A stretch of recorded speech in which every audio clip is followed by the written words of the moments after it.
একটা বছর যে চলে গেল, এক বছর চলে যাওয়াতে কি আমার খুশি হওয়া উচিত না কষ্ট পাওয়া উচিত?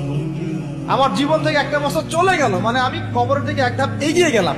এখন এগিয়ে যাওয়ার খুশিতে আপনি আজকে উৎসব পালন করছেন। আস্তাগফিরুল্লাহ, কি বুদ্ধি মাথায় দেখেন। জীবন থেকে একটা বছর হায়াত কেটে পড়ে গেল, এটাতে সে খুশি হয়েছে এবং খুশি হয়ে সে উৎসব পালন করছে, কনসার্ট করছে, ঢাকঢোল পিটাচ্ছে, পিকনিক করছে।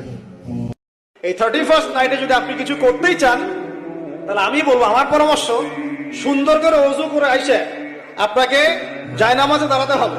দাঁড়ায় 2 রাকাত নামাজ পড়ে চিন্তা করবেন, আল্লাহ এক বছর যে চলে গেল, আমি এই গত বছরে কি করলাম, দিনের জন্য কি করলাম, দুনিয়ার জন্য কি করলাম, পরিবারের জন্য কি করলাম, কতটুকু জ্ঞান অর্জন করলাম, কয়টা কোরআনের আয়াত শিখেছি এক বছরে, কয়টা হাদিস শিখলাম, কয় ওয়াক্ত নামাজ ঠিক মতো পড়লাম, রমজানে সম রেখেছিলাম কিনা, দান সৎকার করেছিলাম কিনা, সৎ কাজে আদেশ করেছিলাম কিনা, অসৎ কাজে নিষেধ করেছিলাম কিনা, এই ফিকির করতে পারেন আপনি বসে বসে।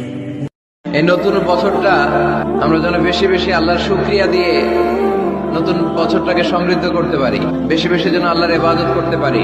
নতুন বছরে আমরা শপথ নেই, আমরা যেন অন্তরে হিংসা লালন না করি, বিদ্বেষ লালন না করি, আমরা নিজেরা যেন কাদা ছড়াছড়ি না করি।